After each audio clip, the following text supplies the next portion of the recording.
hand not unlike your own, Angela Shelton dices and dines, learns and loves. The only thing she cannot seem to do is play by the rules. So here we find her, stirring up recipes for your body and mind. Today, Angela serves comedy with a side of forgiveness. Hello, welcome to Stirring Up Trouble. Today's Yom Kippur. It's a time for atonement and asking for forgiveness. You'll have to forgive me for not knowing anything about Jewish cuisine. But I did invite Jesus over, comedy Jesus. I'm going to make a pot roast and garlic mashed potatoes. Then I'm going to ask him what he likes to do to stir up trouble. It's time for a Stirring Up Trouble flashcard. Select one for a focus of the day. Learn.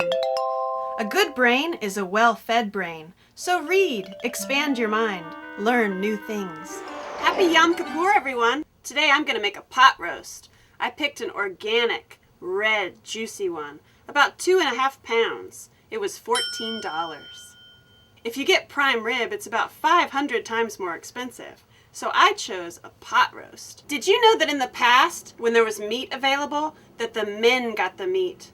If there was anything left over, the women and the children got small portions. Now, we ladies can buy our own meat.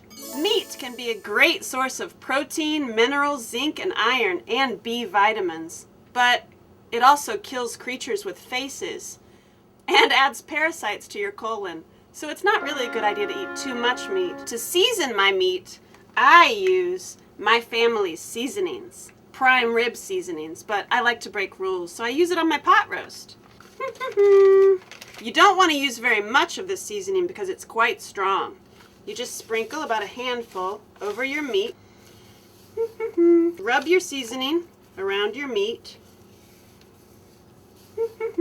And then let it sit there for about 30 minutes.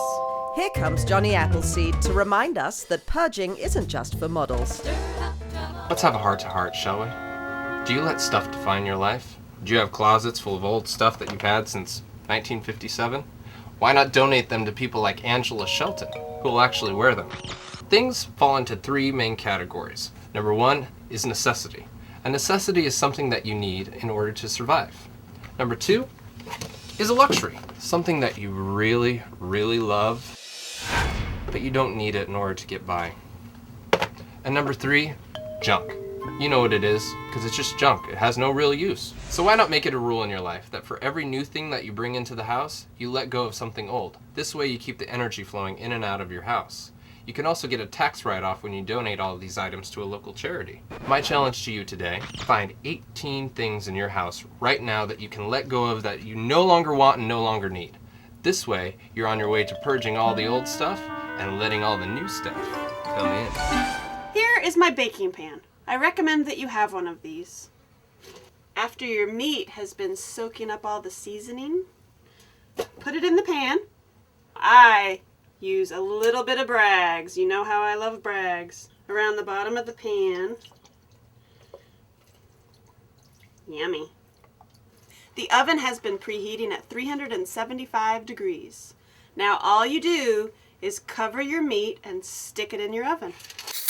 I chose a 2.5 pound pot roast, so it's going to take about 2 hours, maybe a little longer. So you don't need to start making your vegetables until about an hour from now, so you can take a break. I'm sure you can find plenty of things to do for an hour. Life can be stressful and maddening at times. Be sure to take a break every day to simply breathe. You are a glorious spark in the universe, and you deserve a moment for yourself. And let's face it, you're also a tiny speck of nothing, so take a moment for yourself to let go of stresses and anxieties, because in the grand scheme of things, they really don't matter. When I take a break, I drink Honest Aid, orange mango tea, from Honesty, because I love honesty. And it's filled with vitamin C.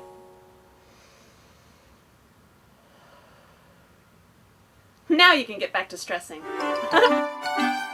My pot roast has been in the oven for about 2 hours, so I'm going to check on it. Don't burn yourself! So when you cut into it and it's not pink and runny, it's done. If it's pink inside, that means it's still a dead cow.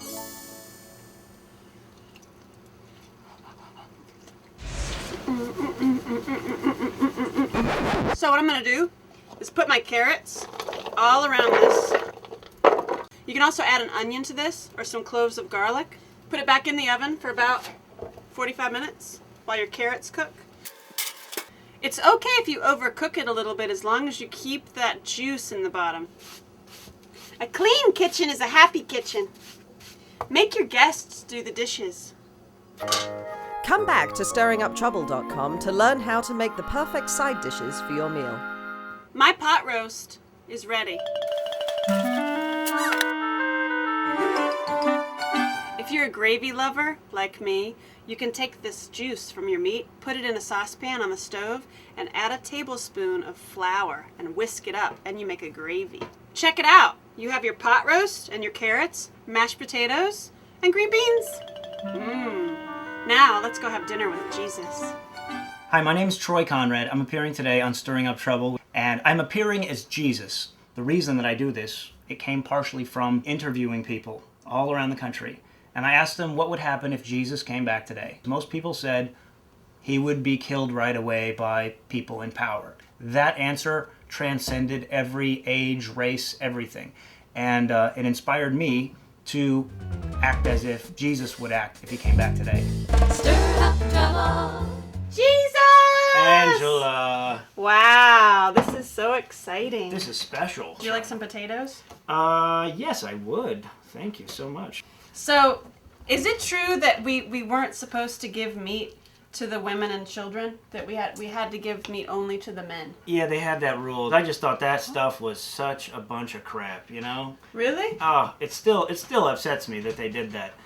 That was because they saw meat as more valuable, and then women were kind of second-class citizens, even though it was obvious they're the ones who create. You know? Do you think that we have to get married? I think Not you and me, but I meant like women in general. Like, right, do we have people. to get married? Should people get married? That is a really, really strong no, and here's why. If you notice, I didn't say a whole lot about marriage back in the day. In my opinion, marriage is for people who are afraid of commitment. It's for me. I was afraid of commitment. Yeah, well, if you need a legal contract to stay with a person, then, of course, you got to have that. But if you want to choose to be with somebody, that's way, way better, don't you think? And then when you both say, you know what, we don't want to be together, then you're not together anymore. And then the lawyer doesn't win. I'll tell you, I hated lawyers in my day. That's why I turned over the tables. But do you stay with one person? If those people want to stay together, then yeah. But if it's two people and then eventually, like, there's no working out those problems and they really gave it a fair shot and they thought it was great, but it's not, then that would be really dumb to stay together, I gotta say. Wonderful. This was great. Angela, you're the best. Thank you so much. And thank you for all that you do. Thank you. Wow. You're the best. Thank you. That was Jesus. Stay tuned for next week's Stirring Up Trouble, where it's National Boss Day. We're going to talk about being your own boss. That's something I know very, very well. Stir up trouble. Stir up trouble. Stir up trouble.